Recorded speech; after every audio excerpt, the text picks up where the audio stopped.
भारत के सभी मूल निवासियों को जय मूल निवासी। और आज एक विषय पर चर्चा होनी है, राम और कृष्ण का वास्तविक जन्म हुआ या नहीं हुआ, ये सच्चाई कहाँ से मिली, कैसे मिली, इस विषय पर चर्चा होनी बहुत ज़रूरी है। क्योंकि जन्माष्टमी भी चल रही है, आ रही है, मना रहे हैं लोग और राम की भी जन्म मना रहे हैं लोग।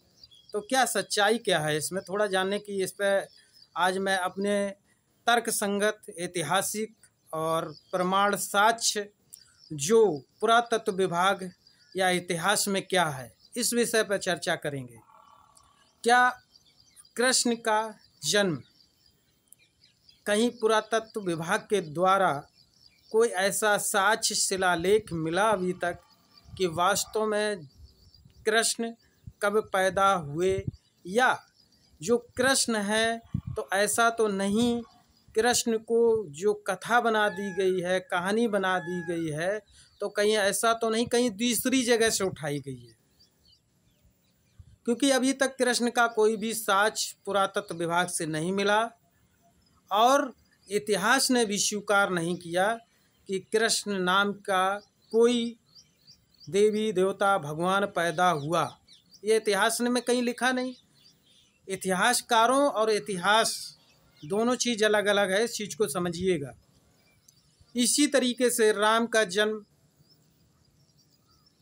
कहीं भी पुरातत्व विभाग द्वारा या इतिहास द्वारा या किसी वैज्ञानिकों के द्वारा अभी तक ये सर्च नहीं हुआ कि राम पैदा हुए और कब हुए।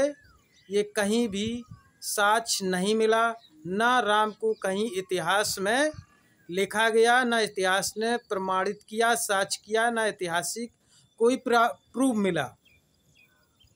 ये मैं नहीं कह रहा हूँ, आप देखिए, पढ़िए। आस्था अलग विषय होती है, आपको किसी को भी मान लीजिए वो अलग विषय है।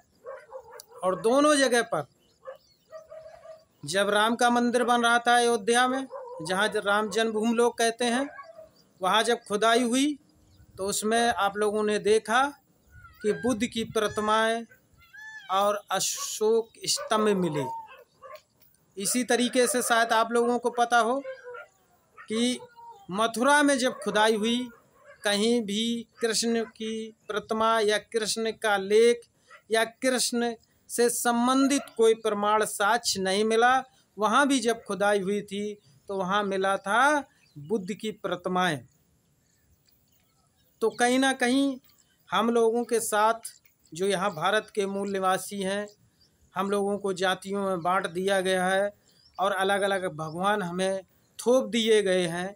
तो कहीं ऐसा तो नहीं है कि हम लोगों के साथ छलावा हो रहा है। मैं किसी के धर्म या भगवान की आस्था पर आहत ना पहुंचाते हुए मैं बात रख रहा हूं कि इस पे भी तर्क करिए आप लोग। कि जैसे कि कुशवाहों को बना दिया गया कि आपके पुरखे राम थे, यानी कि कुश, लव और कुश से हमारा वंश चला। जो कुशवाहा हम लोग लिखते हैं कुशवाहा, वहाँ से चला दिया कि वहाँ से आप जुड़े हैं कड़ी में, यानी कि आप उनके वंशज हैं, वो तुम्हारे पुरखे थे।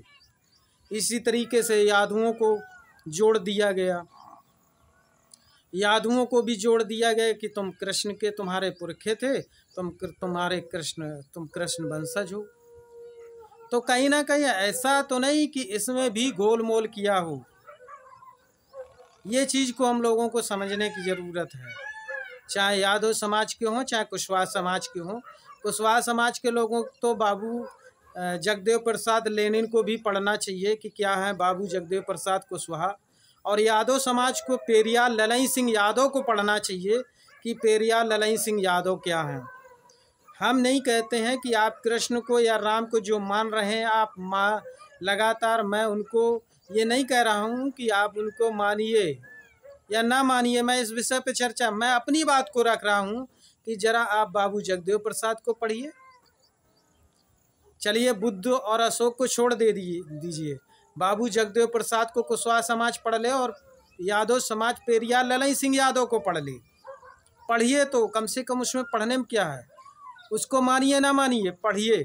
तो हमारे लोगों को यहाँ के मूल निवासी अलग अलग भगवान थोप दिए गए हैं, अलग अलग देवी देवता थोप दिए हैं, अलग अलग जातियों में बांट दिया गया, फिर देवी देवता थोप दिए गए। भाई देख लीजिए, बहुत सारे देवी देवता हैं अलग अलग। जैसे कि शर्मा समाज के लोग होते हैं जो लोहार लिखते हैं, विश्वकर्मा उनके भगवान हैं, बना दिए गए। प्रजापति जी के भगवान हैं, लेकिन प्रजापति के समाज के लोगों से मैं कहूँगा कि संत राम बीए प्रजापति उनको पढ़िए।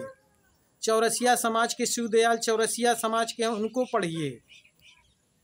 तो मैं ये बताना चाहता हूँ रामकृष्ण का जो प्रमाण और साक्ष्य, भाई ये जो इतिहास में साक्ष्य और प्रमाण मिले, फाहियान आए, हैंगसेंग आए, उन्होंने इस भारत में जो खोज की वो क्या मिला? अभी तक कोई साक्ष्य मिला, कोई प्रमाण मिला? नहीं मिला। 7वीं सदी में जो हैंगसांग आए थे, यानी कि बौद्धिस्ट थे, और वो बौद्धिस्ट उन्होंने सारी यहाँ भारत की खोजबीन की। यहाँ तक कि जो हर्षवर्धन कन्नौज के राजा थे, उनके यहाँ उन्होंने ज़्यादा समय दिया, वो भी बौद्धिस्ट थे। ये भारत पूरा मूल निवासी इसलिए कहा कि ये पूरा बौद्धिस्ट था भारत। आज भी जहाँ खुदाई निकलती है बौद्धिस्ट बुद्ध धर्म की ही विषय प्रतिमाएँ निकलती हैं, या बुद्ध से संबंधित शिलालेख मिलते हैं, या अशोक सम्राट कालीन की व्यवस्थाएं निकल रही हैं, या कनिष्क राजा जो बौद्धिस्ट थे, जो आज जो जम्मू कश्मीर है वहाँ उनकी राजधानी थी, और उप राजधानी उनकी मथुरा में थी। कनिष्क राजा, उनको चाहे कन्हैया बना दिया होगा। बहुत सारे प्रमाण अलग अलग तरीके से मिलते हैं। आप लोगों को जानकारी हो 12वीं सदी में जो इस भारत में प्राचीन काल में 12वीं सदी में एक टूरिस्ट आए थे जिनका नाम था अल्बेरूनी। उनकी पुस्तक है अल्बेरूनी की, उनकी आप पढ़िए। वो विद्वान थे, उन्होंने किसी एक पक्ष की बात नहीं रखी थी, इसको सच्चाई को रखा था। कृष्ण के विषय में बहुत अच्छा लिखा है उन्होंने।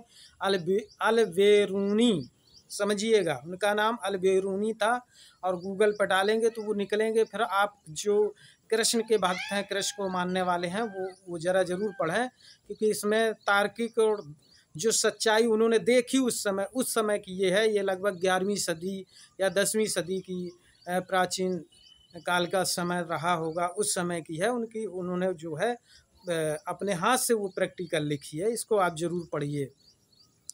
और जातक कथाओं में जो बहुत सारी जातक कथाएं हैं, उसमें वसुदेव का एक जिक्र आता है। जातक कथाएं बुद्धिज्म में होती हैं, और ये बहुत सारी जातक कथाएं हैं। तो वसुदेव का एक जिक्र आता है, उसमें मथुरा के विषय में भी बहुत सारा। हालांकि कृष्ण का नहीं आता है, कृष्ण का मतलब होता है काला, कृष्ण का अर्थ होता है काला, कृष्ण का कहीं जिक्र नहीं आया है। तो ये हिंदी कैलेंडर के अनुसार जैसे जयंती हम लोग मनाते हैं, तो पहली बात तो हिंदू की कोई कैलेंडर या हिंदी के कैलेंडर हिंदू धर्म के कोई कैलेंडर नहीं है, ये बौद्धिस्ट कैलेंडर हैं। और इसको शाक संबद्ध जो है कैलेंडर कहते हैं।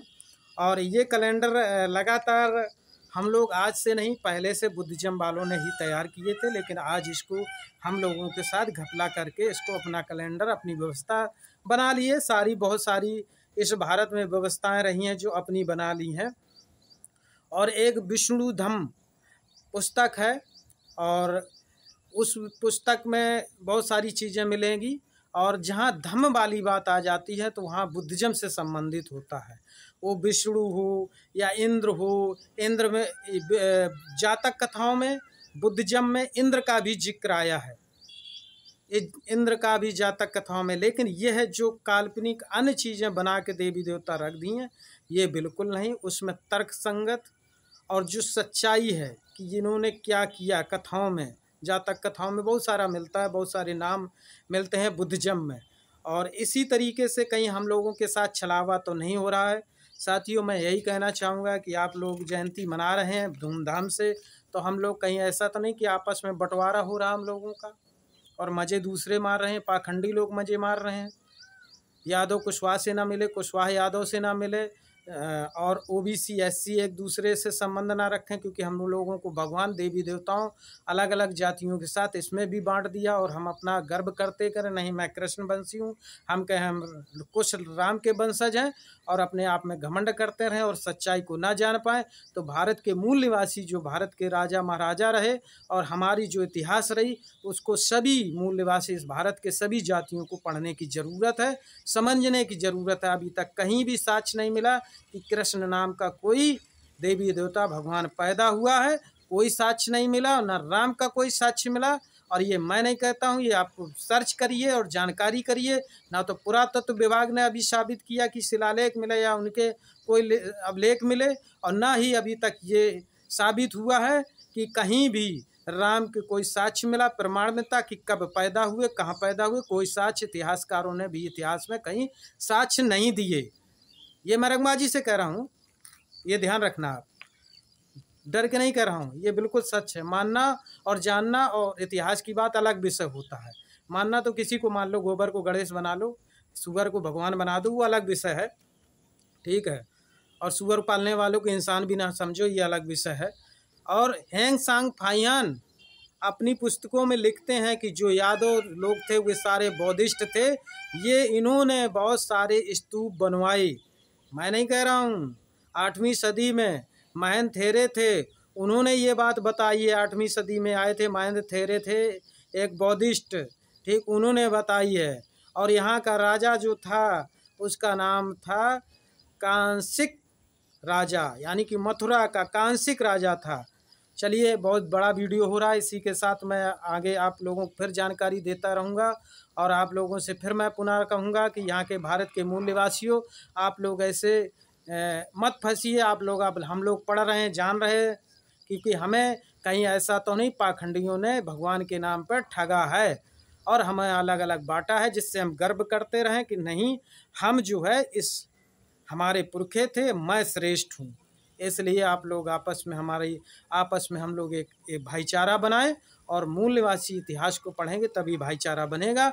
जो सच्चाई है, तर्क संगत है, उसी को आप समझे, जो साक्ष्य मिले, प्रमाण मिले, उसको मानिए। नहीं तो ऐसे तो इन पाखंडियों ने अपने मनगढ़ंत कहानियाँ बहुत सी बना रखी हैं और धर्म में हम लोगों को पाखंड में भगवान देवी देवताओं को चक्कर में फांस रखा है। उनसे हमें दूर रहने के लिए यही है कि हम अपनी इतिहास को समझें। इसी के साथ साथ ये सभी मूल निवासियों को जय मूल निवासी, जय भारत, जय संविधान।